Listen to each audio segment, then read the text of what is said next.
Okay, welcome to episode number 12 of the Smart Leaders Sell podcast. I am Jessica Lorimer, sales coach, leadership expert, and I'm really excited about today's topic, which is what happens when the strategy isn't working and how to know when to stick and when to twist. And yes, we are going with a card game theme today because I don't know about you, but back when I was younger, one of my friends had a great grandma. You know, like the traditional grandmas that baked cookies and did nice things with you. Well, she was kind of like that, except cooler, right? She would drink whiskey, play card games, and she taught me how to be an absolute hustler at cards. And as a result, you know, the grand age of 28, I can now still win at rummy and fives and also blackjack /21s, depending on what you call it. So I use that as a trick now. It's kind of like my party piece. And even when I have had a few too many glasses of wine, I can still hustle my way in and out of a card game, to which I will always be grateful to her for. But anyway, in case you haven't ever played 21s with an elderly relative, yours or anybody else's, it's basically a game of probability and chance where you get given two cards from the deck and you are asked to look at your cards, see how close they are to adding up to 21, and then you're offered the opportunity to stick, so to stay with the cards that you have, or to twist, to add another card into the mix. And what happens is you are supposed to get as close to 21 or get total score of 21, or you go bust. Okay, so you either win or you go bust. And it's very like business in a way, right? It's about probability. It's about understanding probability, increasing your probability and your chances for success. But there's also a little bit of luck involved, right? It depends on the cards that you already have, it depends on the ones that you pick up, and it depends on whether or not you have prepared yourself for success, because as with everything, there are strategies to help you win, even with luck-based games. Okay, I'm not just born under a lucky star. So sales really isn't a game of chance, but recently in the market, I've seen so many people who get stuck with this kind of stick or twist mentality. And that's really what I want to talk to you about today. It's about thinking, when should you stay with a strategy and when should you ditch it quicker than your least favorite ex-partner? You know, the one that you really didn't like and you sort of now look back and think, I'm not entirely sure why I was with you, but you must have some redeeming quality. Well, we want to know how to really understand your sales strategy and how to put a strategy in place that will help you identify whether or not you're going to be successful with your launch or with the sale of your product. Because there is a process in place that can help us identify, A, did you do everything you needed to do to make it work? And B, is that sales strategy the right for your business? And if it's not, is now the right time to get rid of it completely? So let's dive on into that, because the process itself is actually pretty interesting. And if you're thinking about launching anything, this really is the process that you need to take in your business regardless. Okay, so in terms of thinking about your business moving forward and in terms of making sure that you get it right and you hit it out of the park next time, you really want to be following this simple process to make sure that you get everything in the place that it needs to be and that you have the success that you want. So as many parents would say, but mainly mine because they come from a military background, failure to plan equals plan to fail. Okay, and it's the very same with launching or with selling any kind of product or service. If you don't have a plan in place or a process to follow or a strategy that you have seen is proven in your industry, in your market or area of expertise, it's going to make it a darn sight harder for you to have success. So the things that you need to be considering right before you launch anything, right before you even go out to market and put together your landing page or your sales page or your email marketing sequence, you really need to be thinking about things like, what is my sales strategy going to be for this product, program, or service? What sales strategy is going to be best for me to use in order to sell it with ease and to get it in front of as many people as possible and to help it generate as much revenue as possible. And you also want to be thinking about your promotion strategy here. And this is where I see a lot of people fall down. We kind of get very stuck in the minutia of how we're going to sell it. We think about everything that we're going to write in the email sequence. We plan out the webinar to the nth degree. We think about the challenge and all of the daily activities that people are going to be expected to do. But we don't actually think about how often we're going to be promoting the thing that we're selling. Okay, we don't think about the marketing strategy that we're going to use behind it. We don't think about where we're going to be talking about it, which of our warm audience is going to be most receptive to that offer, how are we going to encourage people to share it, what kind of sales personality or archetype are we going to use, like we discussed a few weeks ago. So you've really got to sit down before you launch anything and have a plan. And if you are looking at your current launch and thinking, I haven't got as many people in the program as I wanted, or I haven't made as much money as I wanted, you need to really be thinking, did I actually have a plan for success? Did I have a clear sales strategy? Yes or no? If you had one, yay, great, good for you. And if you didn't follow it, why not? Or if you have followed it, what hasn't worked, what has worked? We need to have like a clear assessment. Before we decide that something isn't working, we need the full picture. Okay, so if you are somebody who right now is thinking, last time I launched something, or the current launch period for me is not going as well as expected, think about the plan that you had in the beginning. Did you have a plan? If you did, great. What's gone well? What hasn't gone as well as you'd expected? And if you didn't have a plan, now is your time to make up lost ground and get a plan, put something in place so that the rest of your launch is much more successful and much more easy for you. The second thing that we need to look at when something isn't working, and I see this a lot, I get a lot of clients who come to me and they say, Jess, I have this amazing product, this amazing service, it's absolutely fantastic, my audience really need it, it's something that they just cannot live without, but nobody's buying it. Now, when that happens, the first question that I ask them is, okay, great. It's good that you know what your audience wants, but did they know that they wanted that in the first place? In other words, did you validate the product, program, or service? Did you validate what you were going to be selling? Now, that comes down to basic market research. When a product isn't selling, when a service isn't selling, 9 times out of 10, it's because we didn't actually do the validation properly. We didn't do the market research necessary to actually seeing whether this was something that our audience really needed or wanted. Now, that can be difficult because ultimately, it can feel a little bit scary to go out to your audience and say, hey guys, I'm thinking about launching this new thing. It's going to be amazing. And it's probably going to be, $1,000 plus. Would you buy it? Because you know that there are so many variables in that. A, it's not going out to all ideal clients. B, people kind of think, oh God, $1,000 just before Christmas. Maybe not. They don't actually think about the transformation. C, you haven't really mapped it out properly yet, so you don't really know what it's going to involve.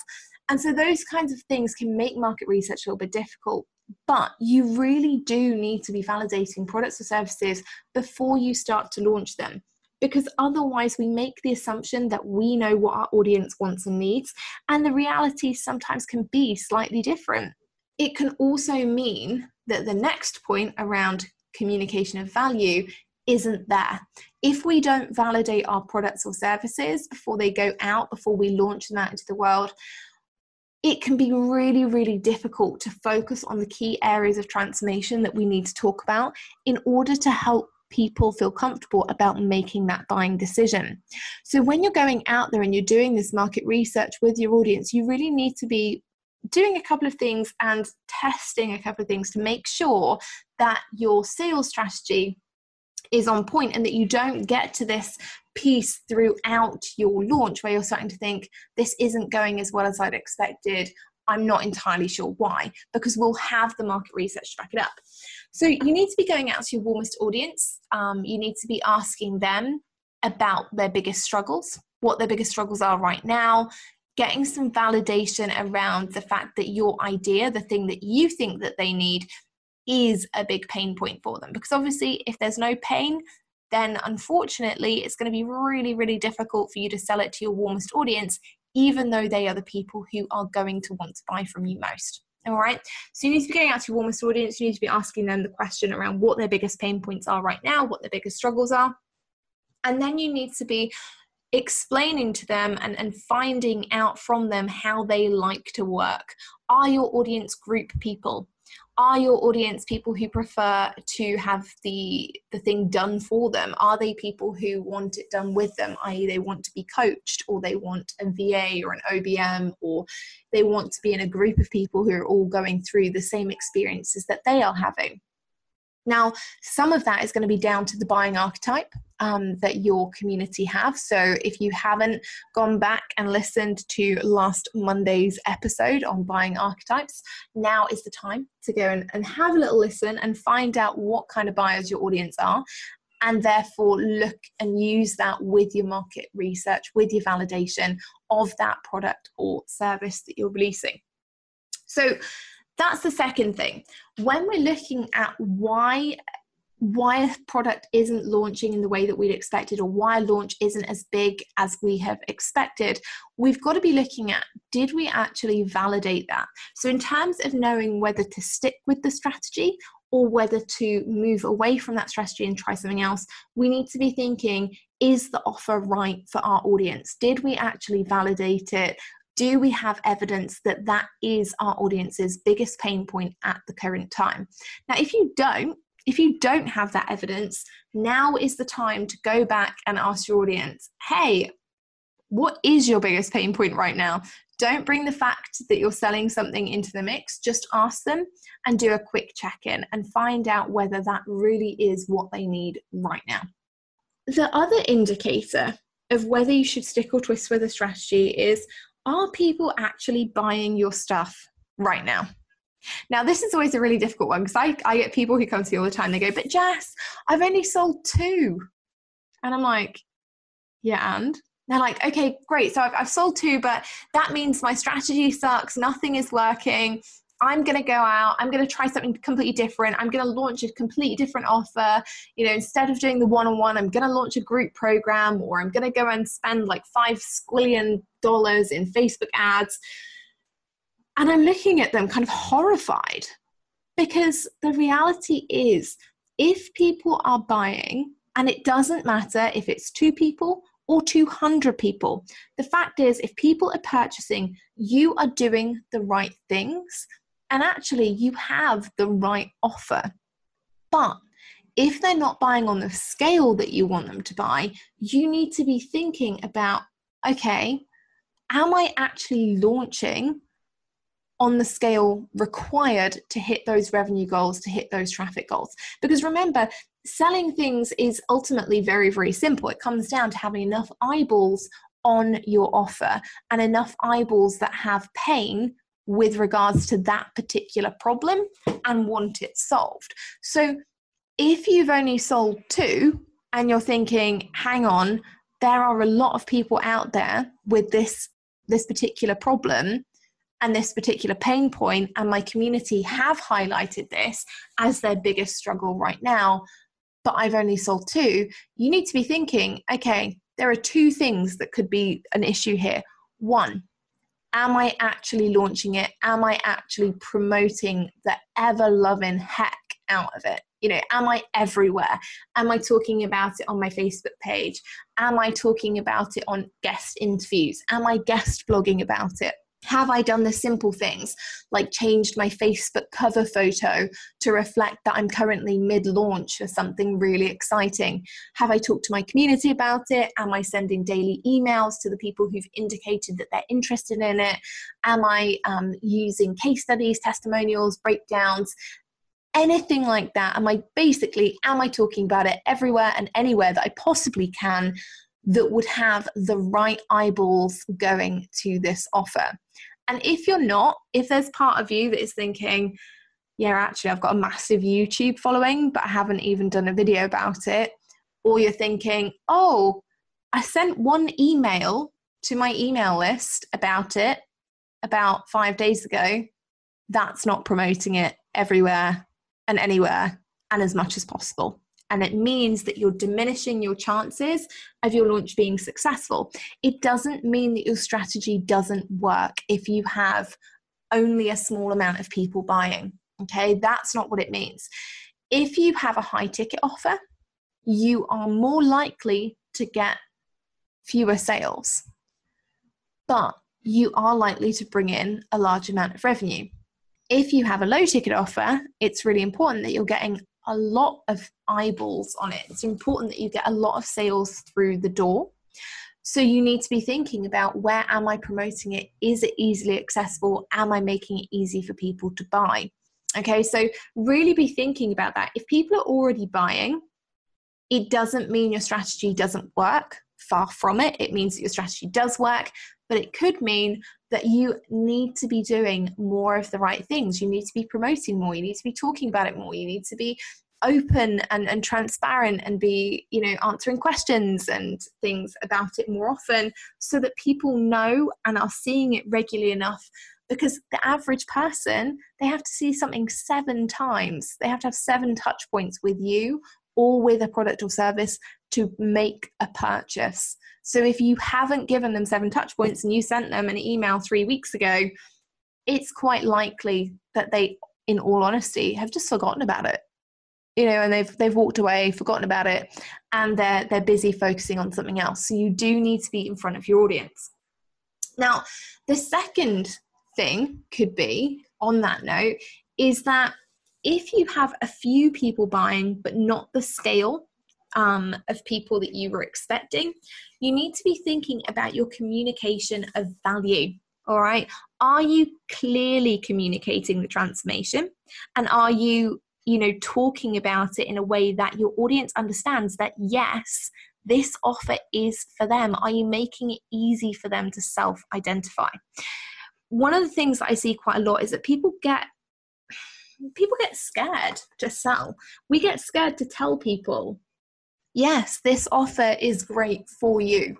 And we worry about it because we're worried about the fear of rejection. We're worried about really putting ourselves out there 100%. In my corporate job, they would have said going balls to the wall, which I think is is a phrase that really sums it up for me. Okay, we worry about putting ourselves out there 100%.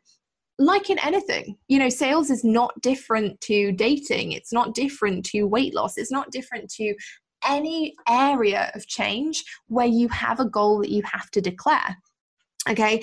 And so actually it can be really tough for us to communicate the value effectively, because we're so worried that if we go all out, if we really tell people the transformation that they could experience working with us, or the real problems that this product or service is going to help solve for them, that actually we are going balls to the wall, or ovaries to the wall, however you want to phrase that.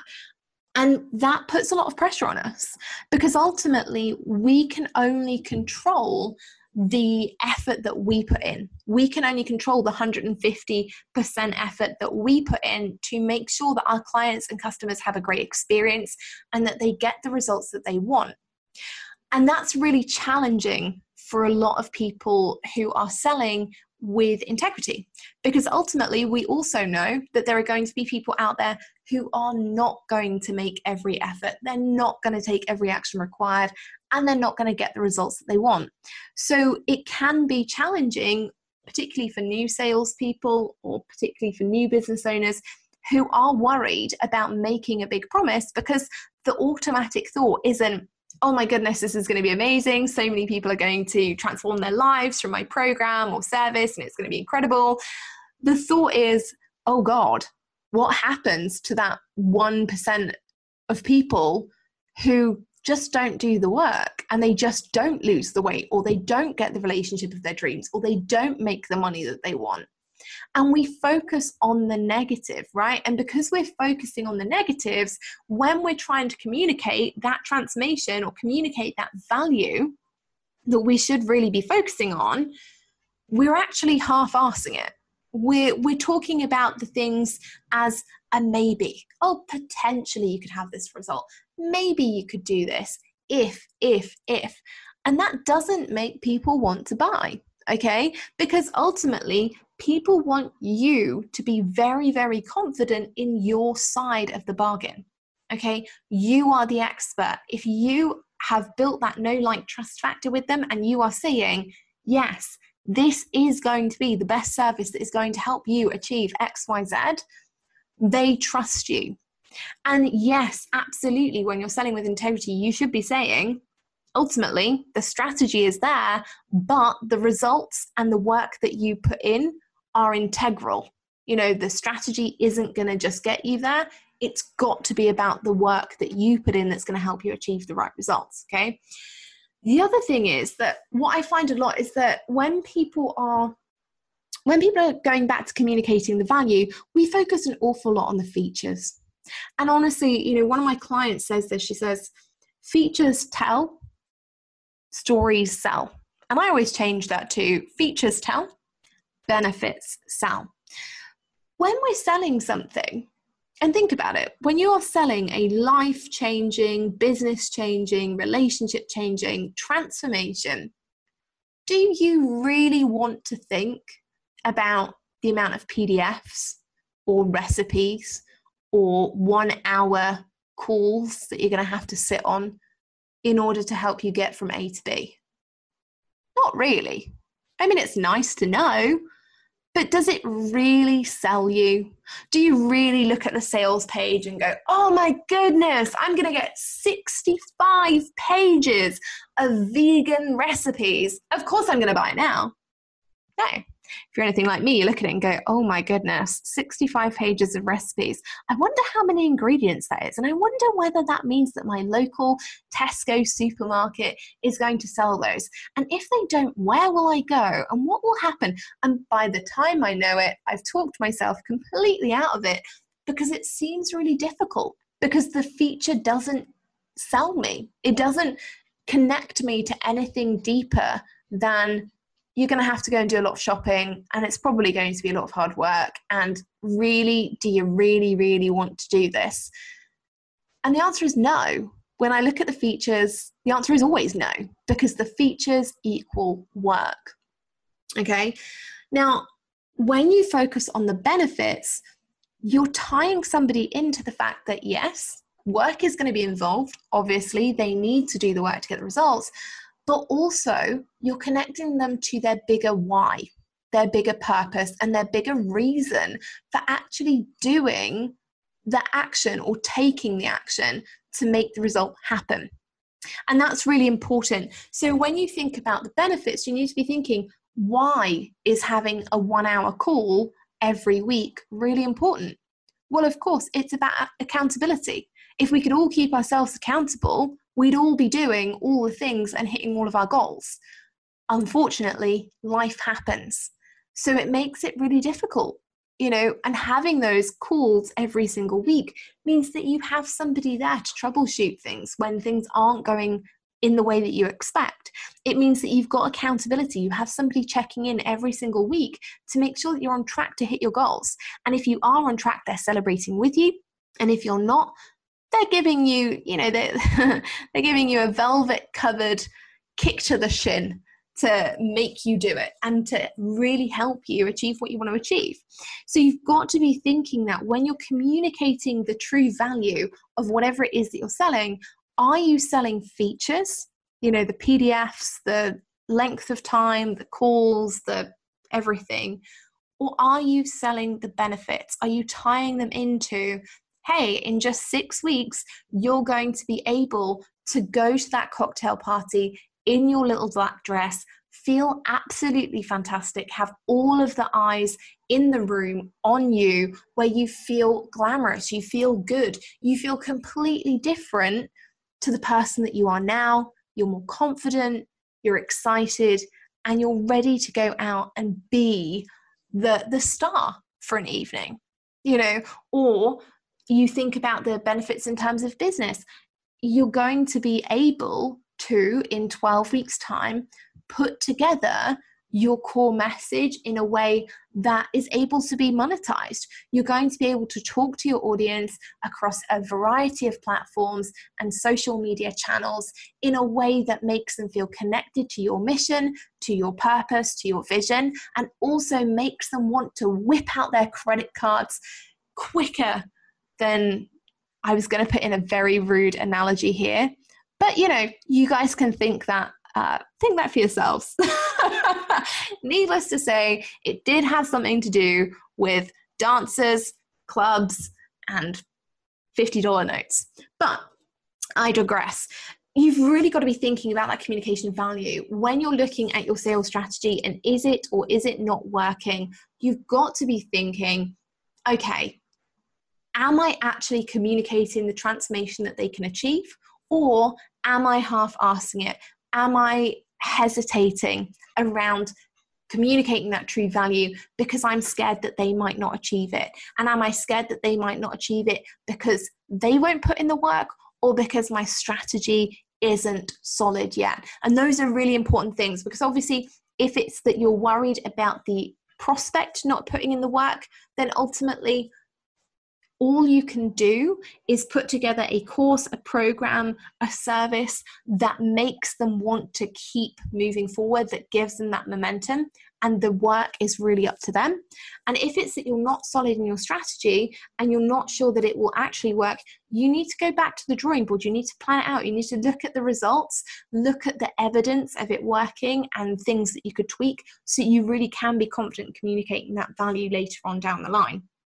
And obviously you also need to be looking with communication at value. Are you selling with features or benefits? Features tell, benefits sell. Make sure that you put that on a post-it note somewhere. Okay, so when we're looking at sales strategies and why they are or are not working, those are the things that we need to cover off. Did we have a plan in the beginning? Have we actually followed that plan? What has worked? What hasn't worked? Did we validate the offer? You know, did we actually ask our audience if it was something that they wanted, if it was something they needed, if it was a major pain point for them right now? Then are people already buying? Doesn't matter if it's 2 or 200 or 2,000. If people are already buying, you are doing something right. So please don't at that stage think, oh my goodness, I'm just going to go and do something completely different, switch up my strategy, because it'll take more time, more energy, and actually it's very, very likely that it probably won't work because people were buying from the original strategy. Now is not the time to be changing. The time to be changing is only if people are not buying, okay? The time for tweaking is if people are buying, but not in the numbers that you're expecting. And then finally, we need to look at the communication of value. Are we really communicating the true transformation that somebody can have in your program, product, or service? Or are we hesitating? Are we holding back?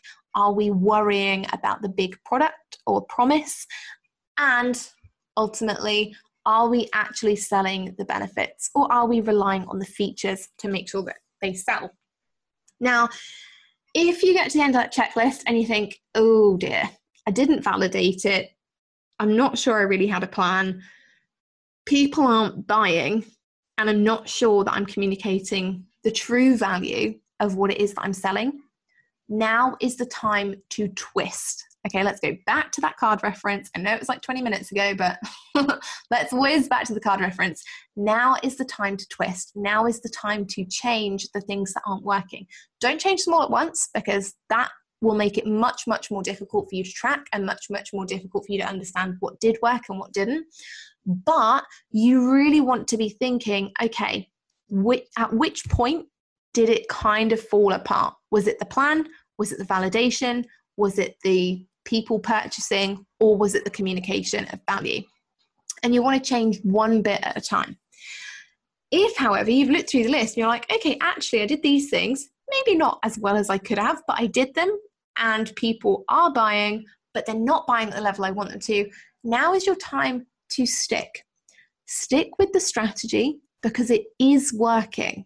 Okay, if anybody buys, the strategy is working, but it is also time to tweak. If you are not totally happy with the results that you've got, now is the time to tweak it slightly to make yourself achieve the goals that you want to achieve. So whether or not that's redoing the sales page, whether or not it's going out there and being super visible, leveraging your audience, leveraging your connections, and making sure that it's promoted everywhere, or even if it's about going back and reminding your audience, hey, you guys said you wanted this, why are you not buying? And taking that fear of rejection on the chin, asking them why they're not purchasing so that you can put a different plan in place. Might be a payment plan, might be that you change the wording, might be that you do a special FAQs live. Doesn't matter what that is. The point is you will know how to tweak it, how to change it, and ultimately you'll be guaranteed a much more successful launch. And it's all simple. Simple, successful, money making. That's what we like, right? So if you've enjoyed today's episode, please hit that subscribe button on iTunes so that you don't miss the next one. And if you really have liked it, please leave a review. Let me know what you are thinking about the episodes so far. It's been an absolute joy to go through this episode today. Seriously, this is like one of my most favorite topics to cover. So please let me know what you feel about the episode and if you think it's been awesome by leaving a review, hitting that subscribe button. And if you do want extra access to sales trainings or anything from me, please head over and join my free Facebook group, the Smart Leaders Sales Society. I'll see you in the next episode.